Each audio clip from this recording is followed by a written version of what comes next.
Ghouls, goblins, ghosts, zombies, whoever is out there listening, welcome back to another episode of Tales from Helheim. When you said ghouls, I just thought you were saying girls, but as like grew. So that threw me off for like half a step. I was like, what? Ghouls. Ghoul. My ghouls. I was like, what? My ghouls. What? See, there you go. That's exactly what I'm talking about. No, never. Gru will not host this podcast. I'm going to pay for an impersonator just to come on and do an episode in that voice. Ghouls. That would actually be pretty fucking funny. Ghouls just want to have fun?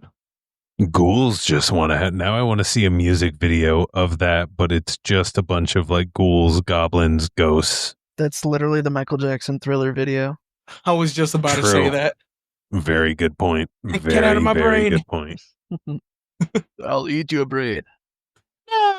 Ah, yes. House of 1,000 seeds across the river with a tiger on a boat. Huh? Yeah. I just blended a bunch of movie prefaces together. He's on dreads. Not yet. I mean, what? Okay. Never. Don't do drugs, kid. Drugs are bad, and half of the time they'll cause you to end up in a Reddit story or a listener story or some other story that we end up reading on this podcast. So, yeah, avoid drugs. If you do drugs, you will become the haunted item. Dun, dun, Yes. dun, dun. Transition. What do we got for today, guys? So, interesting segue. Kind of tying into my story about a haunted corpse. Wait. Did you say a haunted corpse? You'll soon find out. Wouldn't that just be a ghost? I don't know, but now I am fucking intrigued. All right, guys. I'm going to set the scene. Okay, set it. In the frozen silence of the Oetzi Alps, he slept for over 5,000 years. A man lost to time, preserved in ice, clutching secrets carved in bone and blood. But when they woke him, something awoke with him. They called him Oetzi the Iceman, a marvel of archaeology.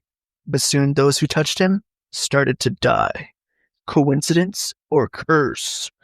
Dun, dun, dun, dun. So, Damn. the cursed object that I have chosen is Oetzi the Iceman. He is a frozen caveman that was found in 1991. He's about 5,300 years old. It's God damn. Europe's oldest natural mummy. He was likely murdered in his time. They found him with an arrow wound to the shoulder, head trauma, and there's reason to believe that it was actually a ritual killing. He was found with his clothing, tools, weapons, and he even had a full stomach where they dissected and figured out his last meal. Very well preserved. Shit. So, after his discovery, a lot of people that were involved in his case and figuring out what happened with him, a long string of unexpected and mysterious deaths started to happen. So it gave rise to rumors of a curse, kind of like King Tut, if you're familiar with that. Yes. So 1991, he was found by, apologies, That's a weird name. Helmet Simon found him while hiking in the mountains. So he was discovered. They thought he was so well preserved, they thought he was just a regular person. Oh, shit. So he reported it. And after they got there, they realized that it wasn't a regular person, and they started doing all sorts of pathological tests and determine what was going on with him. So here's where the curse kicks in. 1992, Dr. Rainer Henn was actually the lead forensic pathologist who was examining the body. He died in a car crash while en route to a conference where he was scheduled to speak about the Iceman. He was actually one of the first experts to handle the mummy directly and inexplicably died. That could be written off as, freak accident, right? 1993. Possibly. The mountain guide, Kurt Fritz, in 1993, he was the one who led the original team to Oetzi's body after it was discovered. He was an expert mountaineer. He died in an avalanche. He was the only person in his entire group that got caught and killed in the avalanche. Following that, Helmet Simon, the man who actually discovered the body, he fell to death on a hike in the same area where he found Oetzi's body. Oh, fuck. As the kids would say, that sounds like a skill issue. A little bit. So he actually fell during a hike in the same area. They couldn't find him for 8 days. They found him 8 days later, frozen under heavy snow in the same area where Oetzi was found. This is where it kind of picked up and everybody had their eyes on it. 2004, Dieter Warnecke. He was the head of the mountain rescue team that recovered Simon's body. He died of a sudden heart attack the day after Simon's funeral. Oh, shit. Yeah. So it's just one after another. Keeps going. Konrad Spindler, April 2005. He was the Austrian archaeologist who led the initial scientific analysis of Oetzi's body. He died of complications from multiple sclerosis that was reportedly not very difficult to deal with for him leading up to it. It just kind of hit all at once. He was also famously a critic of the idea that there was actually a curse associated with Oetzi. He called it media hype. He was very famous for denoting that anything suspicious was happening, and he just dropped dead. And then following that, Tom Loy in October 2005, he was the molecular biologist who discovered multiple human blood types within Oetzi's tools. He died of a rare blood-related condition and just mysteriously came down after dealing with his tools. Dropped dead. So 6 notable deaths between 1992 and 2005 all directly were involved with Oetzi's discovery, research, and recovery. All of them were sudden, unusual, and surrounded by eerie timing. Huh. That is...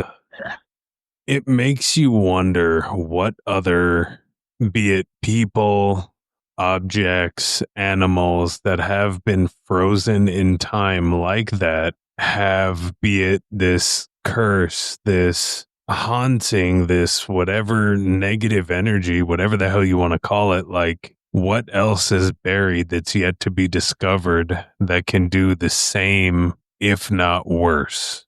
Yeah, it's a lot. I mean, you can write it off as coincidence or superstition, but 6 lives all ended very suddenly and strange, all surrounding this one man lost in time that apparently did not want to be found. Yeah, that's like the definition of like fuck around and find out. It's like, don't dig up the fucking frozen mummy guy. Like, we're gonna do it. It's gonna be fine. And then boom, 6. Didn't the same thing happen with King Tut? Yeah, like and excavation team fucking died. That's the thing though. Is it some sort of thing that was placed on the tomb? As far as King Tut goes, anyways, is it his tomb? Is it his sarcophagi? Is it him? Like, is it a combination of all of it? The burial chamber, the sarcophagi, and him? Is it something else all to fucking gather? Like, is it something where these people, whatever happened to them, created something malevolent that got trapped with them? And, once they're thawed, or maybe the burial chamber had protection on it once it was opened. There's just so many questions. Like, so many ancient cultures had so many, in lack of a better way of putting it, weird spiritual beliefs. And some people say there's stuff that we don't have access to anymore that we had back then. Like curses, I feel like they're completely not out of the realm of possibility. Yeah, I can definitely see that. Like some kind of ancient curse that we have like no knowledge to, it's been lost in time.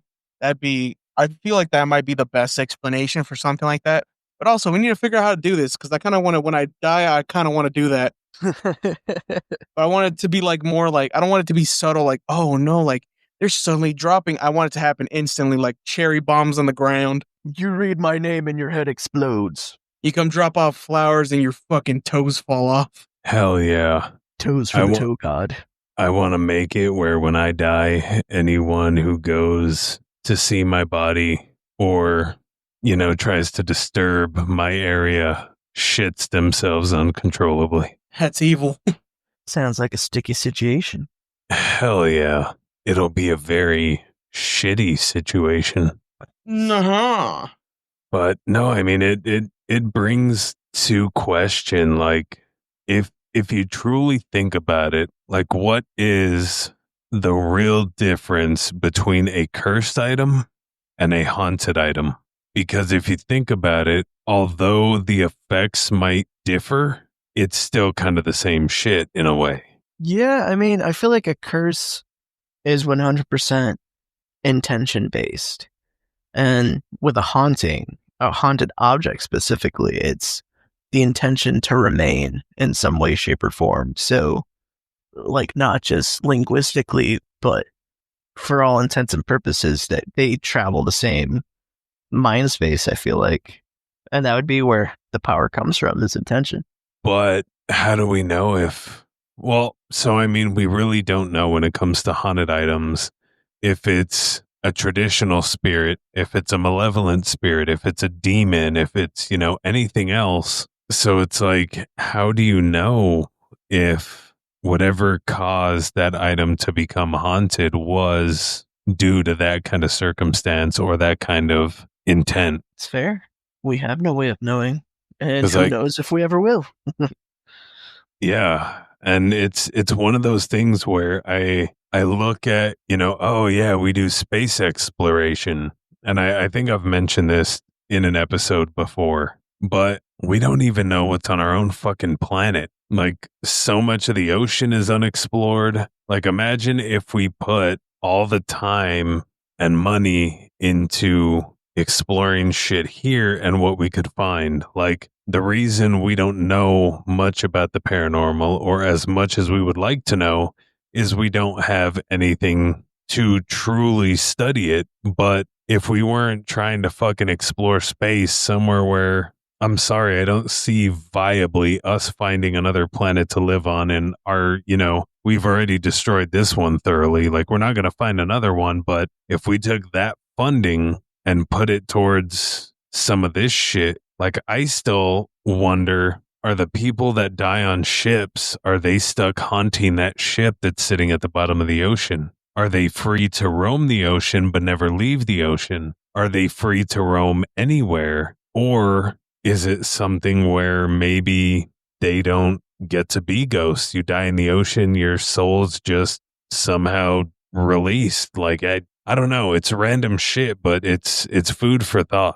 Yeah, with the ocean specifically, there's a lot of like beliefs that water symbolically is like a carrier for spiritual energy. So having to die at sea, that's a really interesting concept to explore. Like, what would that mean? What would that imply for where you're stuck and how you're stuck, if at all?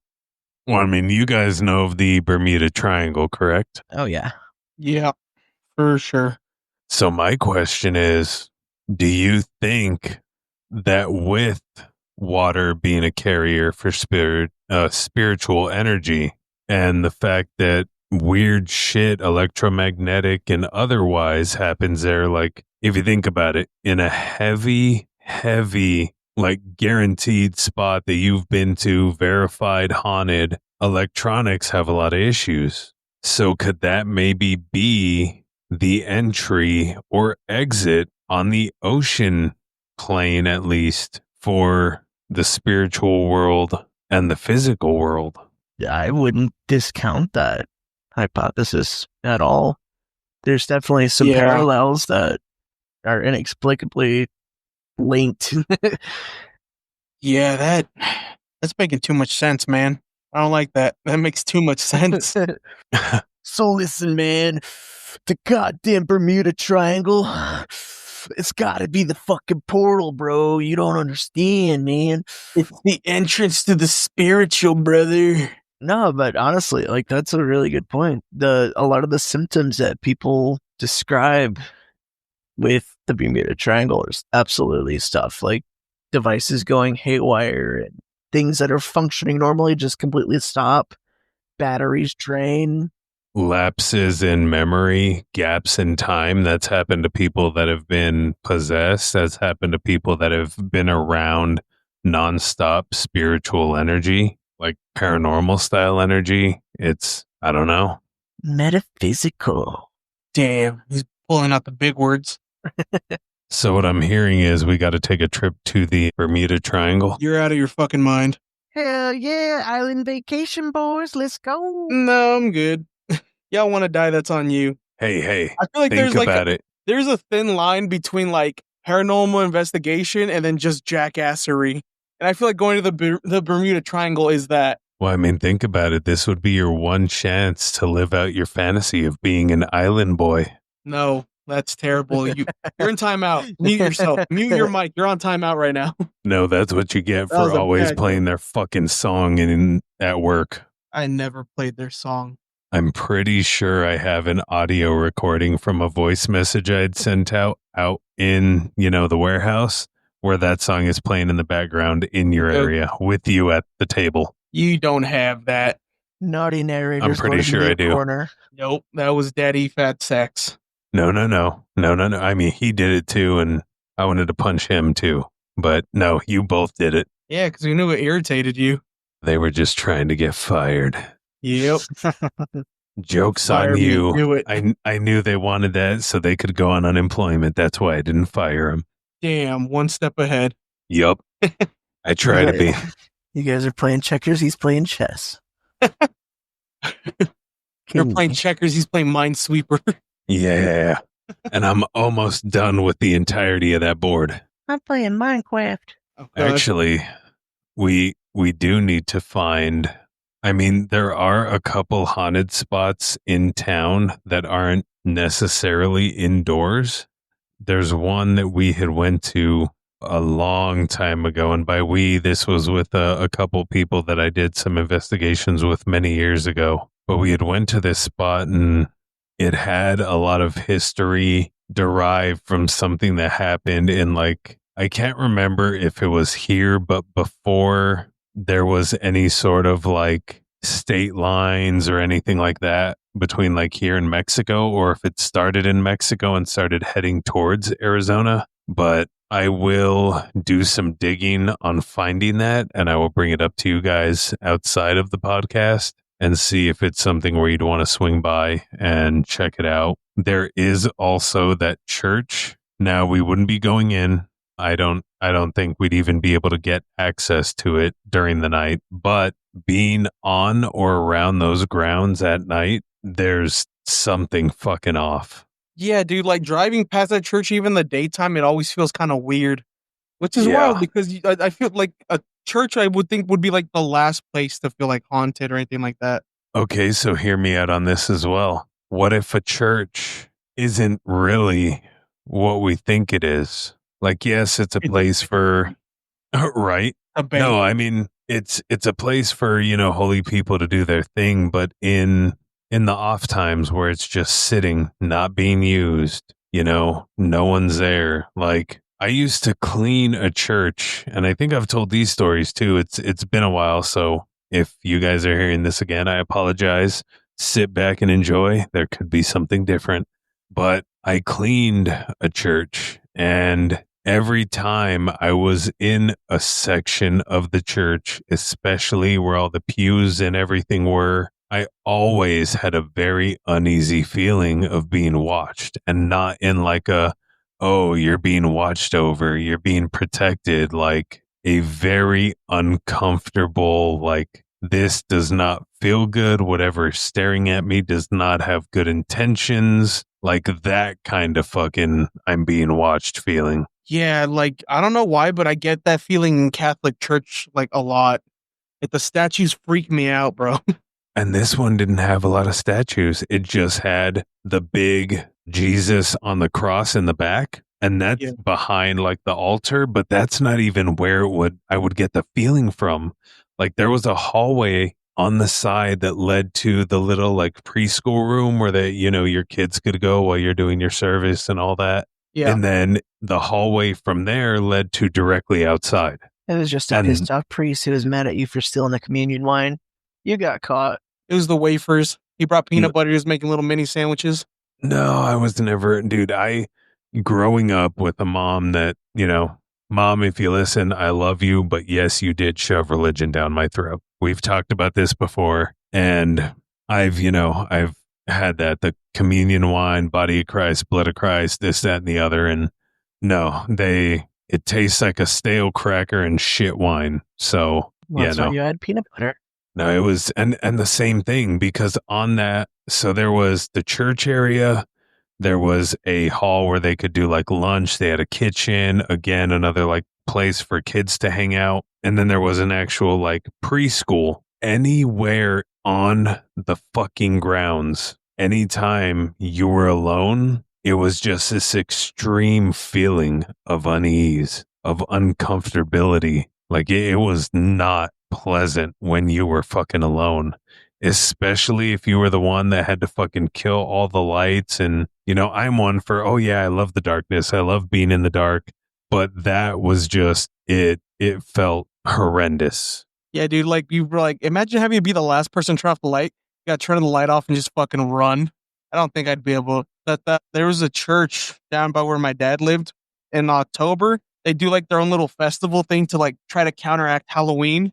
So like, come do this instead. But they used to do it out back, it was at night. And then it was at like a Catholic church. So it was like out back, and they had like, they used to set up like little booths and games and whatnot. But if you had to pee, you had to go in through the church. Like, what is that? The vestibule? Like through there, like where all the pews are. And then you had to go through all the statues.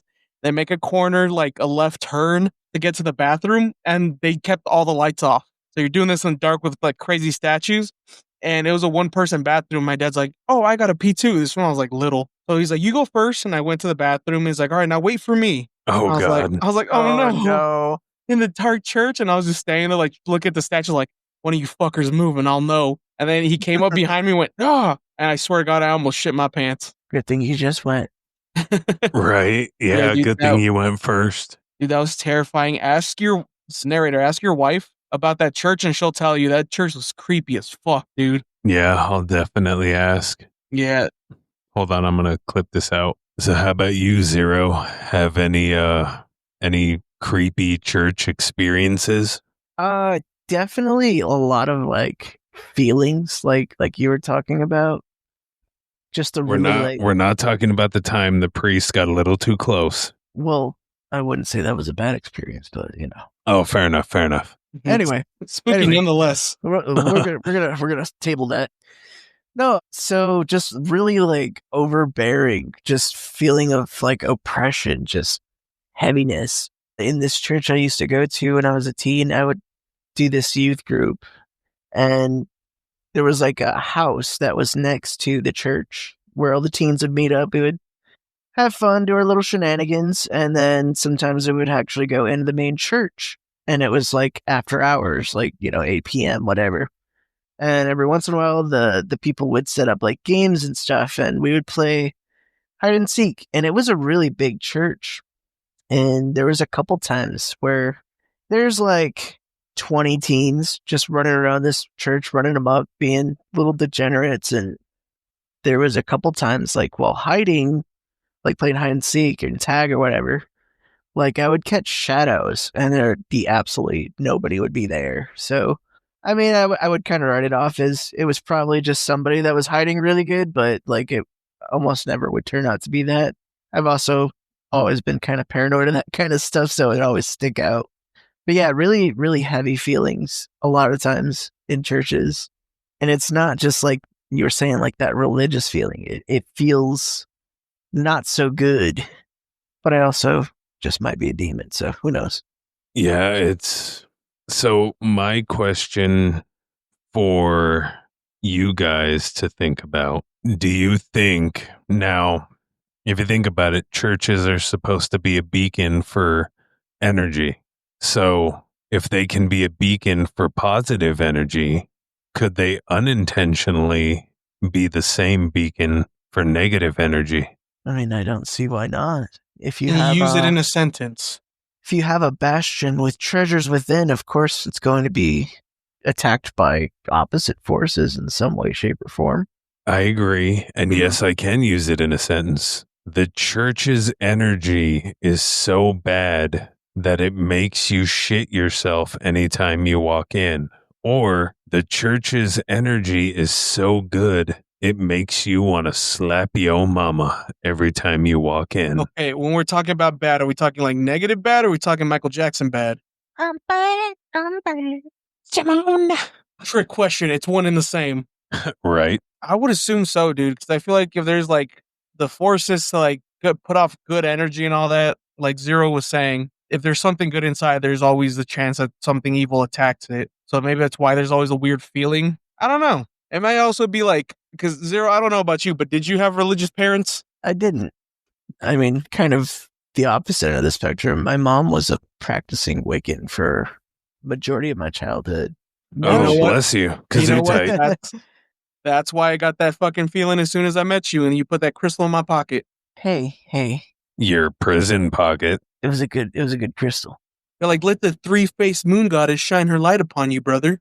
I mean, when you look at like just kind of human nature, it is within us to be corrupted. So especially anybody given any station of power or influence, and it would make sense that if there is the whole Judeo-Christian good versus evil war happening constantly, that members of the church and places of the church would always be a target because that's where God is supposed to be influencing. So if there's any opening for corruption to happen, that would be a very likely target. I mean, I'm sorry if anyone is easily offended, skip the next 30 seconds.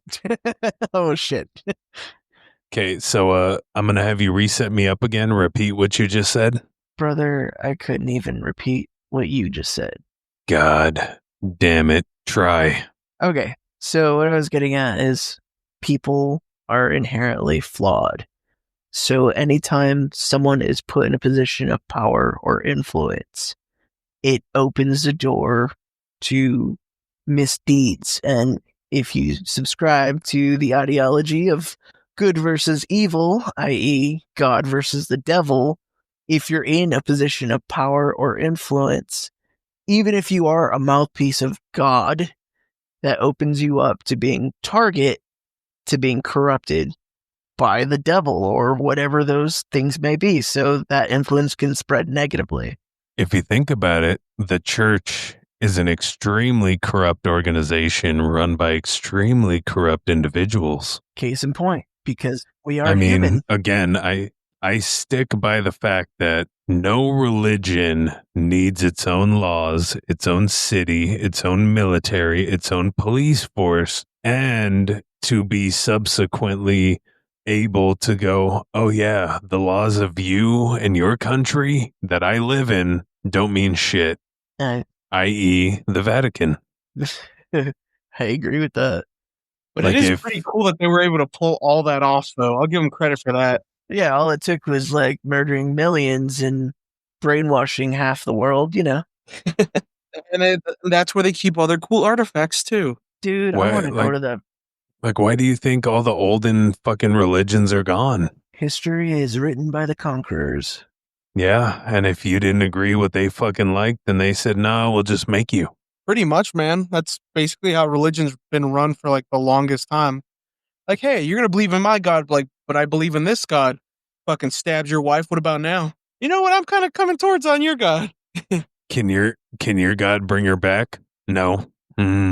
Stabs you. Okay. You can join her. Yeah, but sadly, that's pretty much what it was, man. Yeah. Yeah, you're not wrong. This got a lot deeper than I thought it was going to get. Yeah. Join us next week when we get into our religious trauma.